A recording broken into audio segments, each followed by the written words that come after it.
ஐலி serial இன்னைக்கான எபிசோடில் என்ன நடக்க போகுதுன்னு ரொம்ப சூப்பரான ஒரு ரிவ்யூ பார்க்கலாம் வாங்க. என்னோட ரிவ்யூ பிடிச்சிருந்தா லைக் பண்ணுங்க. இந்திராணி வீட்டில இருந்து ரித்திகாக்கு போட்ட நகையெல்லாம் செல்லம்மா ஜமுனாவோட ரூம்ல இருந்து எடுத்துட்டு போய் அயலியோட பீரோல வந்து வச்சிருவாங்க. அயலி வீட்டுக்கு வந்ததுக்கு அப்புறமா செல்லம்மா அப்படியே ஜமுனாவோட ரூமுக்கு போய் பீரோல ஓபன் பண்ணி அந்த நகை பாக்ஸ் எல்லாம் எடுத்து வெளியில போடுறாங்க. போட்டுட்டு பயங்கரமா கத்துறாங்க. உடனே எல்லாரும் ஓடி போறாங்க. என்ன ஆச்சு அப்படின்னு கேட்க, இங்க பாரு ரித்திகாவோட நகையெல்லாம் காணோம் அப்படின்னு சொன்னதுமே எல்லாரும் என்ன ஆச்சு, எங்க போயிருக்கோம் நகையெல்லாம் அப்படின்னு ரொம்ப பதட்டமாகறாங்க.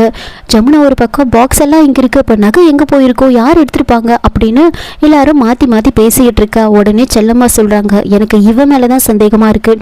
திடீர்னு இந்த நேரத்தில் இவ எதுக்காக வெளியில் போனா, இவ தான் நகையெல்லாம் எடுத்துகிட்டு போயிருக்கணும், என்னடி பண்ண நகையா அப்படின்னு ரொம்ப கோவமாக அயலிக்கிட்ட கேட்க, ஜமுனாவும் எனக்கும் அந்த சந்தேகம் இருக்குது, ஒழுங்காக உண்மையே சொல்லு, நகை என்ன பண்ண அப்படின்னு கேட்குறாங்க. உடனே பாட்டி வந்துட்டு, என்ன நீங்கள் அவ மேலே பழிய போட்டுட்ருக்கீங்க, நகை நீங்கள் எங்கே வச்சிங்களோ அப்படின்னு சொல்ல, இல்லை இவ மேலே தான் சந்தேகமாக இருக்குது, இவ தான் எடுத்திருக்கா அப்படின்னு சொல்லும்போது, அப்போ ரித்திகா இப்போ எதுக்காக நீங்கள் இப்படிலாம் பேசிகிட்டு இருக்கீங்க, பேசாமல் அவளோட ரூமில் போயிட்டு செக் பண்ணி பார்த்துடலாம், நகை அங்கே இருந்தா அவள் தான் எடுத்ததா அர்த்தம் அப்படின்னு சொல்லிட்டு எல்லாரும் வந்து நேராக அயலியோட ரூமுக்கு போகிறாங்க. இன்னொரு பக்கம் செல்லம்மா யோசிக்கிறாங்க, கண்டிப்பாக இந்த முறை வந்து இந்த வீட்டை விட்டு உன்னை அனுப்புறது வந்து மாற போகிறதில்ல, கண்டிப்பாக ஜமுனா உன்னை இந்த வீட்டை விட்டு அனுப்பிடுவா, அதை யாராலையும் தடுக்க முடியாது அப்படின்னு அவங்க வந்து நினச்சி பார்க்குறாங்க. அயலியோட ரூமுக்கு போனதுக்கப்புறமா அங்கே நகை தேடுற மாதிரி, அந்த இடத்துல நகை இருக்கிற மாதிரி ஜமுனா அதை பார்த்ததுமே அயலியை வீட்டை விட்டு வெளியில் துரத்துற மாதிரி நினச்சி பார்க்குறாங்க. நேராக வந்து எல்லார் போலவும் செல்லம்மாவும் வந்து அயலியோட ரூமுக்கு போகிறாங்க. அங்கே எல்லாம் தேடி பார்த்துட்டு ரித்திகா வந்து சொல்கிறாங்க, அம்மா இந்த ரூமில் எதுவும் இல்லைம்மா அப்படின்னு சொன்னதுமே செல்லம்மா வந்து என்ன சொல்கிறாங்கன்னா, இல்லையா அங்கே தான் இருக்கும் நல்லா பாரு அப்படின்னு சொன்னதுமே அயலி வந்து பார்க்குறாங்க, என்ன அத்தை சொல்கிறீங்க நீங்கள், அங்கே தான் இருக்குன்னு உங்களுக்கு எப்படி தெரியும் அப்படின்னு கேட்க, அப்போ செல்லம்மா வந்து ஏதேதோ சொல்லி சமாளிக்கிறாங்க. அப்போ நகை இங்கே தானே வச்சோம், எங்கே போயிருக்கோம் அப்படின்னு செல்லம்மாக்கு ஒன்றுமே புரியாது, நாம தானே எடுத்துகிட்டு வந்து வச்சோம் இங்கே அப்படின்னு யோசிச்சுக்கிட்டு நின்றுட்டுருக்காங்க. இன்னொரு பக்கம் செல்லம்மாவோட பொண்ணு தீப்தி தான் இந்த வேலையை பண்ணியிருப்பாங்க. அவங்க அம்மா நகையை எடுத்துகிட்டு போய் அயலி ரூமில் வைக்கிறத தீப்தி பார்த்துருப்பாங்க.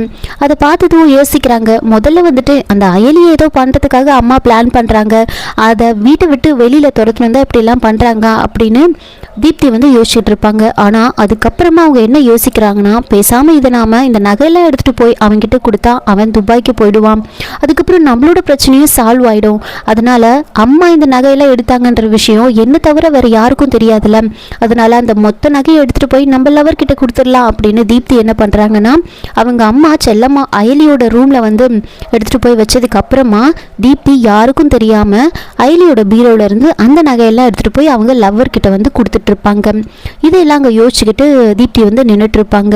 அயலி உன்னை நான் இன்டெரக்டாக காப்பாற்றி விட்டுருக்கேன், இது என்னோட சுயநலத்துக்காக நான் பண்ணாலும் உன்னை நான் காப்பாற்றி விட்டுருக்கேன் அப்படின்னு யோசிச்சுக்கிட்டு தீப்தி அங்கேருந்து போயிடுவாங்க. இன்னொரு பக்கம் நாம் என்ன பண்ணுறது, இப்போ நகை காணும், இது மட்டும் இந்திராணி குடும்பத்துக்கு தெரிஞ்சால் அவங்க என்ன பண்ணுவாங்க, அவங்க போட்ட நகை நாம் எப்படி அவங்களுக்கு பதில் சொல்கிறது, நான் வேறு நகை கூட வாங்கி வச்சிருவேன், ஆனால் அவங்க கண்டுபிடிச்சிட்டா என்ன பண்ணுறது அப்படின்னு சொல்லும்போது அப்போ அயலி வந்து சொல்கிறாங்க, சித்தி பேசாமல் நாம் போலீஸ் ஸ்டேஷனில் கம்ப்ளைண்ட் கொடுத்துடலாம் அப்படின்னு சொல்ல, அப்போது ரொம்ப கோவமாக வந்து ஜமுனா பேசுகிறாங்க. அப்போ அயலி அவங்க சித்தியோட கையை பிடிச்சிக்கிட்டு, இங்கே பாருங்க சித்தி, நகையெல்லாம் நான் எடுக்கலை, நான் எப்படி வந்து ரித்திகாவோட கல்யாணத்தில் பிரச்சனை வர வைப்பேன், அப்படியெல்லாம் நான் பண்ண மாட்டேன், எங்கள் அம்மாவை நான் எவ்வளோ நேசிக்கிறேனோ அந்த அளவுக்கு நான் உங்களையும் நேசிக்கிறேன், என்னால் இந்த குடும்பத்துக்கு எந்த ஒரு கெட்ட பேரும் வராது, உண்மையாக நான் எதுவும் பண்ணலை அப்படின்னு சொன்னதுமே அப்போது ஜமுனா மனசு கொஞ்சம் இறங்கும், நான் ஏதோ கோவத்தில் பேசிட்டேன், நகை காணும்னு கோவத்தில் பேசிட்டேன் அப்படின்னு வந்து ஜமுனா சொல்கிறாங்க.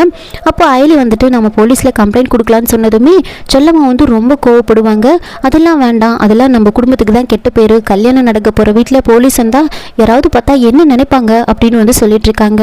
அப்போ அயலி வந்து சொல்கிறாங்க, பேசாமல் நாம் இந்திராணிக்கிட்டே இதை பற்றி சொல்லிடலாம் அப்படின்னு சொன்னால் அது தெரிஞ்ச அவ்வளோதான், இங்கே பாரு தேவையில்லாமல் இதெல்லாம் சொல்லிட்டு இருக்காத, கொஞ்சம் இடம் கொடுத்தா போதும், உனக்கு என்ன பண்ணணும்னு எனக்கு தெரியும், முதல்ல இங்கேருந்து போ அப்படின்னு அயலி அங்கேருந்து திட்டி அனுப்பிடுறாங்க. இன்னொரு பக்கம் தீப்தி தனியாக போயிட்டு முதல்ல இந்திராணிக்கு கால் பண்ணுறாங்க. இந்திராணிக்கு கால் பண்ணி, நான் உங்ககிட்ட ஒரு முக்கியமான விஷயம் பேசணும், நீங்கள் ரித்திகாவுக்கு போட்ட நகை வந்து காணாமல் போயிடுச்சு அப்படின்னு சொன்னதுமே உடனே இந்திராணிக்கு பயங்கர கோவம்.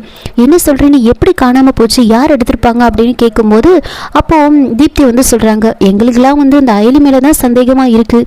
ஏன்னா அவள் தான் திடீர்னு வீட்டை விட்டு வெளியில் போனான், அதனால் அவள் ரூம் எல்லாம் செக் பண்ணி பார்த்துட்டோம்.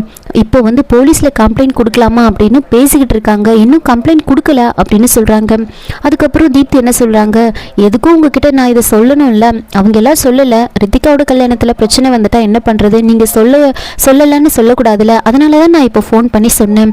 ஆனால் நான் உங்களுக்கு ஃபோன் பண்ணி சொன்னேன்னு நீங்கள் அவங்கக்கிட்ட சொல்லாதீங்க அப்படின்னு இந்திராணி கிட்ட சொல்லிட்டு ஃபோனை வைக்கிறாங்க. இந்திராணி இதை நினச்சி ரொம்ப கோபமாக இருப்பாங்க. இவ்வளோ பெரிய விஷயத்த நம்மக்கிட்ட இருந்து மறைக்கிறாங்களே இவங்க அப்படின்னு வந்துட்டு அவங்க சித்திக்கிட்டேயும் சித்தப்பாக்கிட்டேயும் சொல்கிறாங்க. அதை கேட்டதுமே கபிலனோட அம்மாவுக்கு இன்னும் நல்ல ஒரு வாய்ப்பு கிடைச்சிருச்சுன்ற மாதிரி யோசிச்சுக்கிட்டு இருக்காங்க. அவங்க நகை தொலைச்சிட்டாங்க, இப்போ வேறு போலீஸில் கம்ப்ளைண்ட் கொடுக்க போகிறேன்னு சொல்கிறாங்க. போலீஸ் கம்ப்ளைண்ட்லாம் போச்சுன்னா அவ்வளோதான், நம்மளோட மானமே போயிடும். மீடியாவில் ஃபுல்லாக நம்ம பற்றி தான் வந்துட்டுருக்கோம் நியூஸு.